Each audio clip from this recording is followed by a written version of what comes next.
Right, good evening, cheese lovers. It is Tuesday. It is cheese night. We are here. Let's get the screen out of the way. And welcome, Noemie Richard. How are you, Noemie? Very good, very good. Hi, everyone. Thanks for welcoming another French cheese tour. Well, it's Yeah, wonderful to have you back. great. I am. The pleasure is mine. Le plaisir est pour moi. How are you doing, So, Charlie? oh, Cold? I'm very well. I'm very well. I'm in my spare room as normal. It's bleeding cold, I'm going to say. The weather has definitely turned against me. Where are you? Are you in France or in England? No, I'm in England. I'm in London. But yeah, enjoying the heater. Yes, yes, I wish. So today we're going to talk about Burgundy. Burgundy is that sort of, would it be fair to say, called the central Rhone area? Yes, it's the center east area of France. It's the very green area. I think we will see a map, but basically it's green region with meadows and valleys surrounded by lofty hills. There's a big national park in the center of Burgundy with incredible Mhm. landscape, forests, abundance of water, lakes. Yeah, and the soil is granitic, that which allow the creation of all these water sources. So it's a great region for cheese, but it's also a wonderful area to visit and not that known. We generally know lots of gourmandy, Burgundy for its gastronomy, but the area is also a great one to travel and hike for those who like it. I mean, we can't talk about Burgundy with mentioning that it does have a couple of good vineyards. It does. It does. I think it's more than 80 different vineyard names and in a way PDO of wine just in this region. Like Uh-huh. uh, obviously there are main grape varieties, Chardonnay, Pinot, but just with these varieties we have more than 80 different PDO, Chateau appellation. Yeah, it's worth the visit, and it requires time and no Yeah, car. no, we were lucky enough, my wife and I, to drive back right up the Rhone, right down from the Mediterranean, going up to north until we got to Champagne, and then we cut across to Calais. And we were borrowing our brother-in-law's whatever it's called, people carrier. You know, one of those big slidey doors, and the back suspension just went with every vineyard we visited as we shoveled in more and more wine as we were heading north. It is the most amazing area. But let's talk cheese. It doesn't have a huge number of cheeses, does it? You say it does or it doesn't? It doesn't. No, there aren't like dozens of cheese from that region. So yeah, it's not the biggest cheese area in France, but because we mostly know the region for their PDOs, for their big denomination and the big regional names. But it actually does have plenty of small farm name, lots of historical cheese made in abbeys, and still today, the monks in certain area of Burgundy still make cheese in the abbeys, but they're very small productions. They're very not really known name, but we do find a lot. We'll see that many of the cheese are inspired from one of the most emblematic cheese of France, the Epoisse. But we can also find some very unique varieties, such as the Vézelay, which is a small bowl of soft ripened cheese. We have also some crottin of goat cheese. We find quite a lot of goat milk in Burgundy. So there is small varieties, not that known as its big ambassador, which is the Epoisse, which we were Mm-hmm. uh, showing. This is the really big production and the very known and renowned out of Burgundy region, and it does actually originated for its specific technique and recipe. It originated many derivatives, and yeah, that's the whole point of today, to talk about this washed rind cheese family, and to talk about how was it born and how the Époisse history was. So yeah. So last week we talked with Rupert Linden, who's a Spanish cheese expert, and we tasted the Cabrales, which is one of the biggest flavored cheeses in Spain, right? It feels to me that if although it's a completely different type of cheese, if there was a title for the biggest flavored cheese in France, Époisse might get it. It is the big one, isn't it? It's got huge flavors when it's happening. Yeah, yeah. To me, it's for many people, Époisse is the one you put at the end of the tasting. Yeah. You know, yes, well, we're gonna go into the deep end. But before we go any further, I heard, now tell me if this is true, Époisse is banned on French public transport for being too smelly. Is that true, or is it one of those stories that just goes around the internet? So I think it's a legend. To be honest, that is so bad. I have never formally checked, to be honest. However, I think, and that's a good point you mentioned, I think the legend is with the maroilles, which is another very flavory, if I can tell. Okay, which is I'm going to put it up there. I can see that we've got Alison watching us tonight, amongst others. Alison, I'm putting on you. You need to Google this for us. Is Époisse banned on French transport? Now, while we're doing that, so let's have a look at this little monster cheese. Very distinctive, very distinctive. I was just showing it there. I'm keeping my fingers off it. So just give me the rundown. What sort of size can Époisse be? And talk to me about the rind. Just get me going on this. So Époisse is we have two variety of Époisse.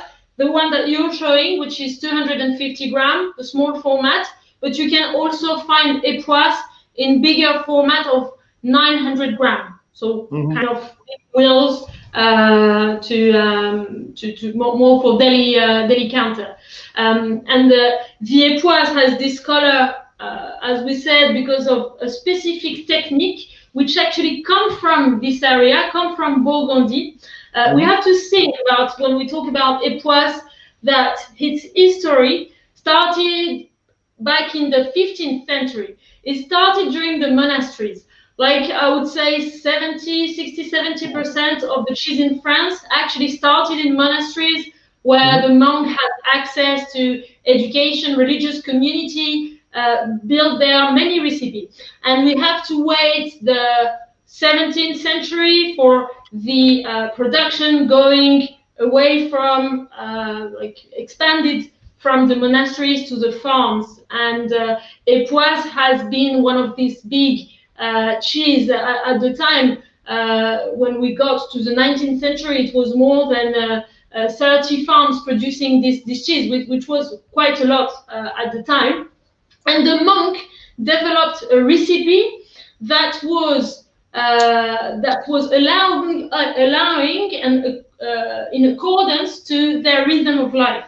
So basically, they had cycle of rhythm of life of 8 hours for studying, for praying, and for working. So they set up the process depending on these cycles of 8 hours. That's why we find the coagulation of the Époisse is very specific and it's very long. It's 16 hours. Why? Because we have this process.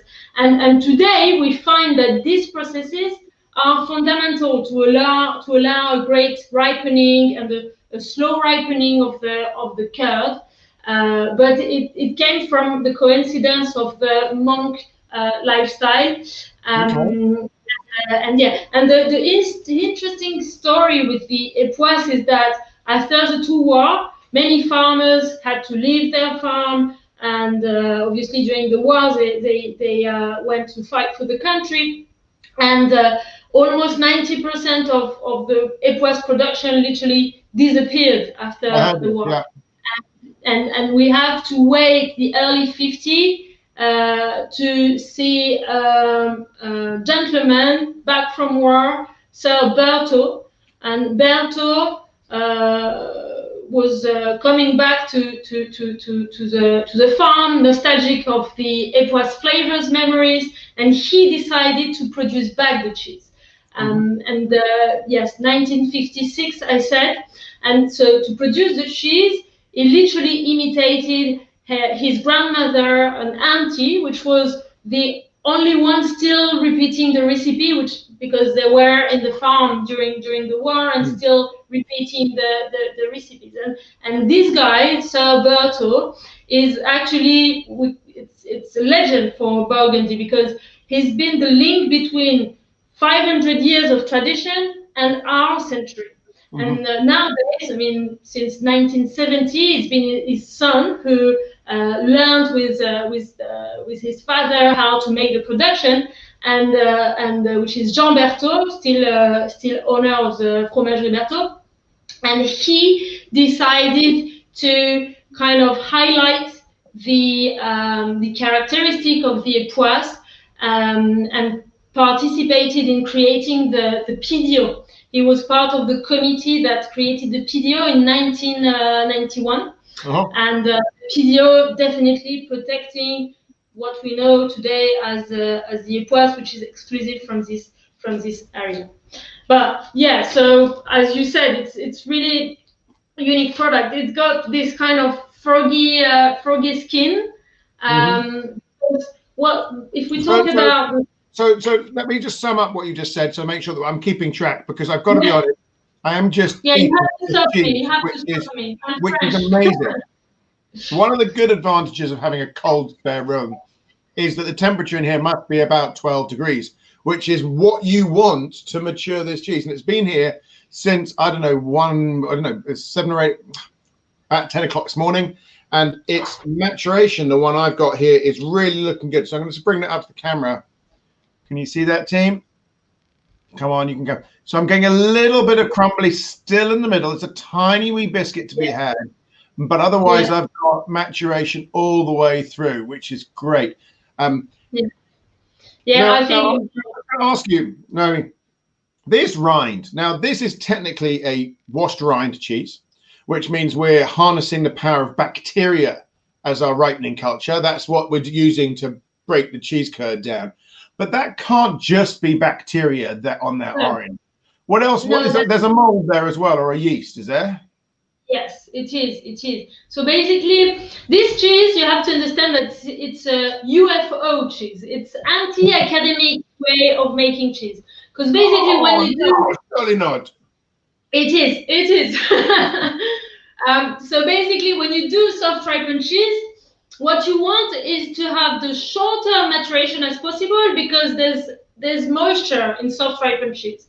So it's very complicated to make the maturation lasting when you have a lactic soft ripen. And this is what's done with this cheese. We make 5 weeks of maturation, which is very long, and to allow this cheese to live long life, we will create a very soft maturation development. So we will successfully develop first the yeast, and the yeast will be step by step washed in the first 2 weeks of maturation.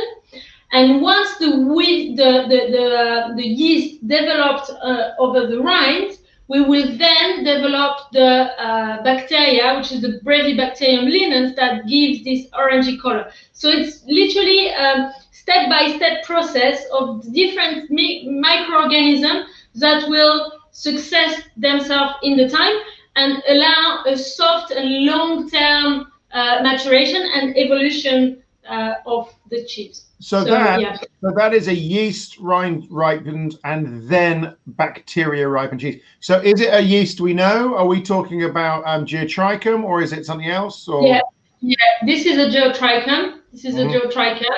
And when we say that we wash the cheese, basically every week we will twice We will take the cheese, take a mix of water and geotrichum, the yeast, and we will wash the surface by hand. It has to be made by hand.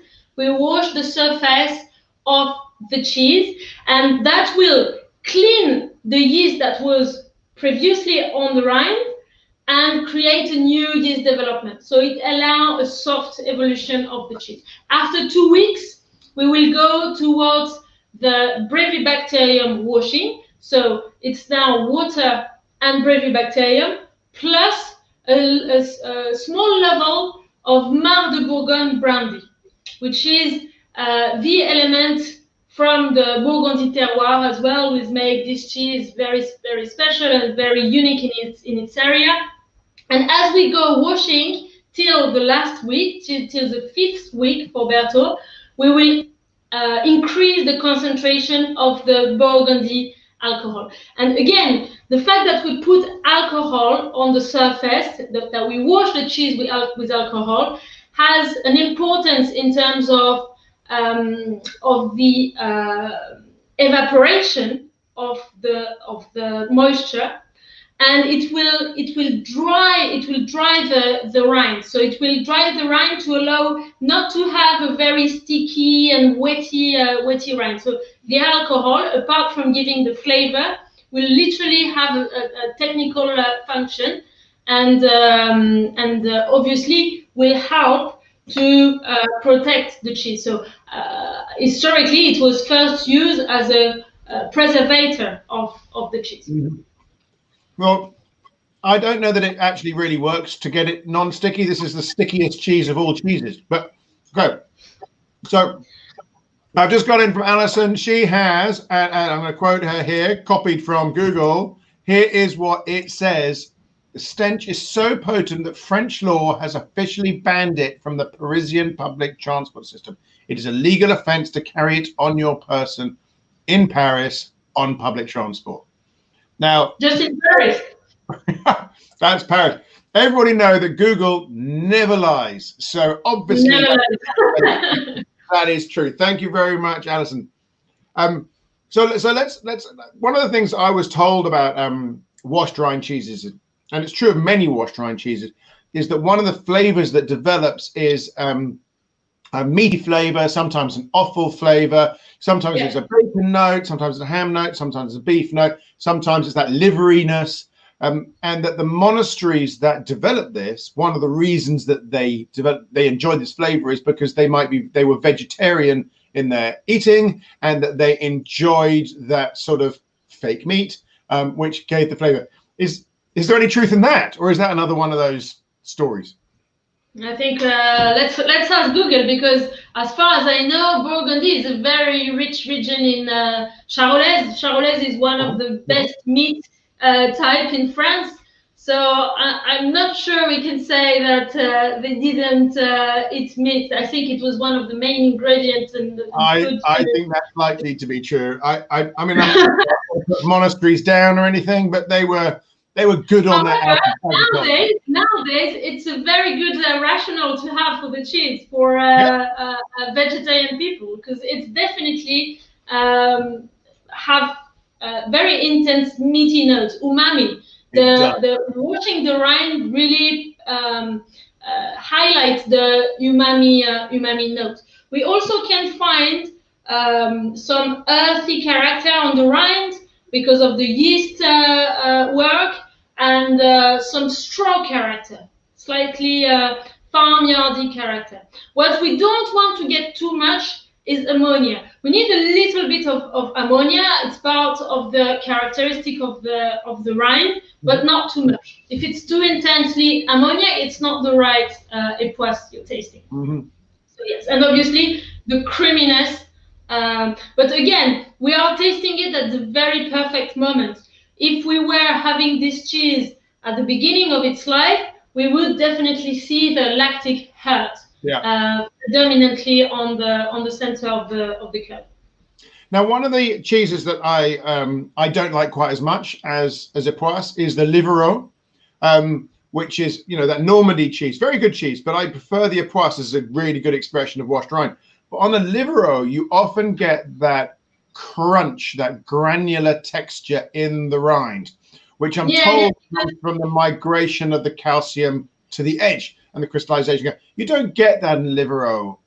It doesn't. It seems to avoid that kind of granular, sandy effect. Why is that? The sandy effect of the rind. Yeah, that you get in a Livero, that kind of, you know, and it's sort of. Yeah, again, the Livaro is soft ripened, but the texture is firm. And to enter a bit into technology, it's enzymatic technology. So we're making the curd very quickly, and the maturation process is quicker as well. So we don't have a soft development. We don't have this transition of the yeast and then the Brevibacterium lineans. It's go quicker. So as you go onto the evolution of the rind, the Brevibacterium naturally will get more sandy, but this is because you have a quicker evolution. It's hard to explain in Tuesday night YouTube. Yeah, this is not a class. It's not a dairy technical. I'm just going to do a little bit of explanation there. When you say enzymatic coagulation, you're talking about rennet. So yeah. the Epoisse, no rennet, lactic only, Livero, rennet. The whole thing's happening faster, and we're going straight to washed rind. We are not doing this this yeast-based preparation on the way to washing the rind.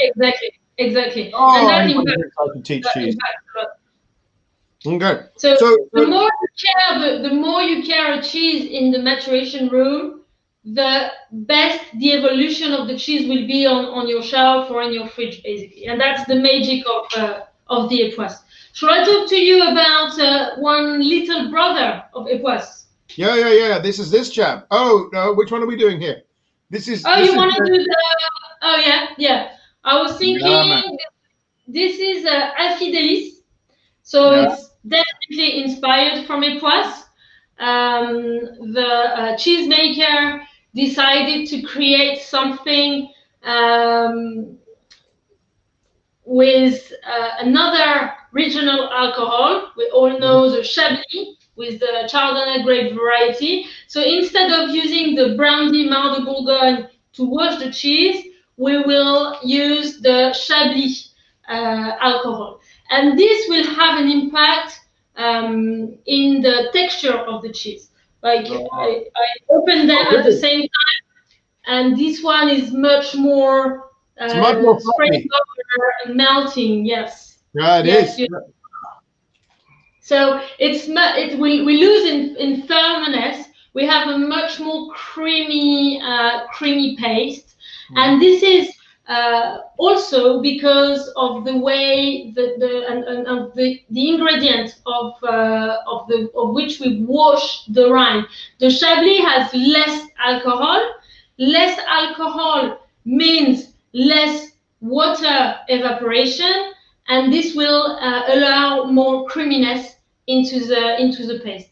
And as we're talking about alcohol, if you want to if you don't know what to pair about any of these cheese, please go for a Chablis. I've got here a Chardonnay from Burgundy, similar to Chablis style, and this is just incredible experience. And if you go for a red grape variety, try any Burgundy Pinot Noir, and it always works. So yeah, did you feel the difference in terms of texture? I love the fact you're heading in with a spoon. So what are we expecting in the differences here? What differences between a Chablis wash and a Marc de Bourgogne wash? What do I taste as a difference? So you will have more lactic notes on the Chablis one. It will be less meaty, a bit more towards straws, towards animal character and lactic character. You will have less less of this meaty umami flavor. I would agree. I am getting less of that umami flavor. Yeah. I'm getting a more creamy note. The lactic note, that is correct. I was prepared.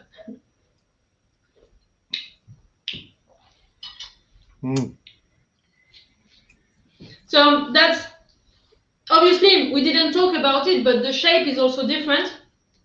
This is a smaller format, 200 grams, and we know that in cheese shape is not only a matter of it makes a big difference in the maturation.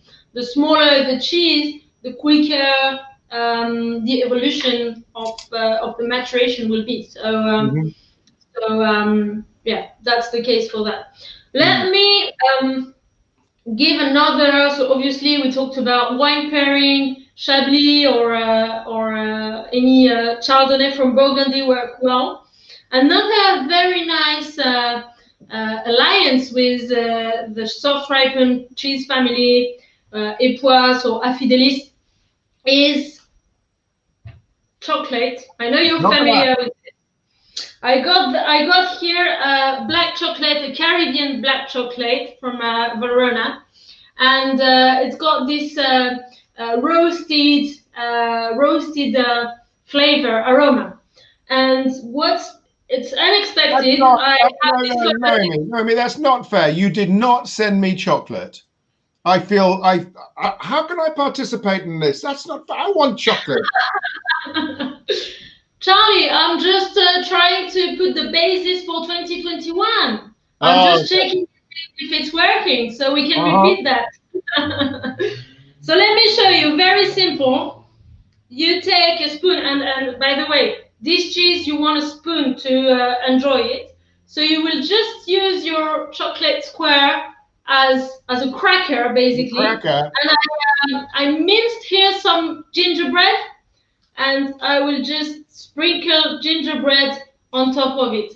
So okay, bring the camera. We need to see this. I'm giving you some screen time here. Hang on a second. Let's get me out the way. Right, get closer. I think you're gonna have to come round your desk, mate. You're gonna have to come right up to that. There you go. So I've got my Caribbean chocolate, my creamy, perfect ripened Époisse with some gingerbread mint sprinkled on top of it. I love that. Bring that on. Loving it. Okay, so that is your Christmas tip. Courtesy of Tuesday night is cheese night. So what percentage chocolate was that? What percentage dark?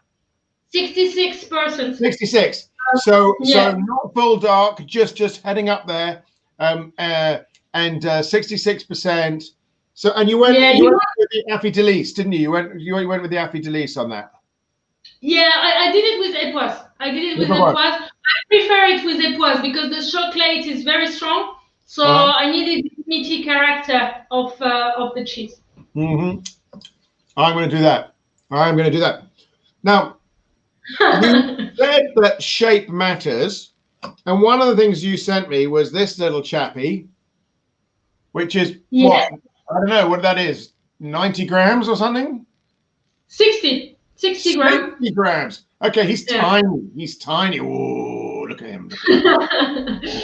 Yeah, this is a treasure in terms of process and making. Because imagine ripening a soft lactic cheese is very complicated if we wash it. But imagine if the cheese is now 60 grams. Yeah, from a technological point of view, it's as we say in French, a prouesse, which is big challenge. And so it's basically in terms of taste and flavor, we should find very similar character to Époisse, maybe a bit firmer as well. This one is a bit younger, at least the one I received. But yes, it's basically having the taste of Époisse in a concentrated format of 60 grams. So you're telling me, if what I'm hearing that right, is in making these small chaps, they have to pay more attention to making sure it retains its structural integrity. So it's a bit more rigid than an Epoisse. Yeah, they need to. They need to make it more rigid. They need to. Yeah. I know lots of people who think either think they don't like Epoisse, or they do, but people in the house don't. So I think this is the Christmas gift, the little 60 grams of Epoisse taste bomb that goes into your Christmas stocking. That's what that's about. Yeah, it comes in that little chappy there. So a little box there, which is nice. I go for that. Let's be eating these. The Petit Berthaud, which is the name of the, as we said, of the family who literally saved the Epoisse and made the Epoisse what it is nowadays. And as the flavor are developing in my room, I can taste more and more the farmyard and the cow shed. I don't know about you, but I'm really traveling more and more. Well, on that note, Noemie, thank you for introducing us to so much about the Epoisse, a cheese so many people know about, so many people know so little about. Also, thank you for getting this cheese to me in such good nick. When I used to sell this in my shop, this is the shortest peak of all the cheeses. So obviously cheddars, you've got weeks to sell them. They're going to taste good right through. You know, then it comes down to a brie when you've probably got a week when it's in good nick and the flavor's going to be strong through the week. But at Epoisse, you probably have 48 hours when we used to do our cutting 800 gram bries when it's good. It's got to go out the door. Got to go out the door. And this is the cheese that just when it's eat it. It's amazing. It's amazing. And this has just been so enjoyable for me. I have eaten half my Epoisse. My wife did tell me I'm not allowed to eat, and I've eaten a quarter of my Affaire Delice, and I've eaten half my taste bomb here. So a thorough going over I've given my cheese board. Thank you so much. Thank you so much. Thank you. We'll come back in the new year. We'll be back in the new year. Where do you want to go next? You've taken us to. I mean, is it about time you took us to Normandy? Yeah, I think we want to go to Normandy. We've kind of said too much already to not go there, so maybe it's the next step. Yeah. The next stop on the Tour de Fromage with Noemie Richard of Svensia, Maître Fromagère. Thank you so much. Thank you so much. Voilà. Merci à toi. À bientôt. Right, team. Thank you so much for tuning in. That was Burgundy Epoisse, and that is a cheese. That is a cheese. That is no shrinking violet. I absolutely love the Epoisse. As I said, get it right, knocks the socks off. So many other cheeses. Right, what I'm going to say is next week we have Joe Schneider coming on to talk about Stichleton, the rebel Stilton. I'm not even allowed to say that because it's against the rules. The rebel Stilton is coming here. Joe is going to tell us all about what it's like to make a Stilton style cheese with raw milk. We're using all those excellent bacteria to boof the flavor. Right, after that, we have the Tuesday Night is Cheese Night Academy Cheese Christmas Party. I'm not exactly sure what we're going to do with that. We haven't thought it all up yet, but we do have a cheese box that you can order from the Fine Cheese Company, so we're all tasting the same thing, and get ourselves a glass of wine and celebrate. I'm not quite sure what there is to celebrate about 2020. Maybe it's the very fact it's coming to an end, and Bleeding Nora, we're going to get a little drunk as we head into New Year, even if it's on our own. Sometimes that's the right thing to do. But 2021 is coming. After that, we'll take a break.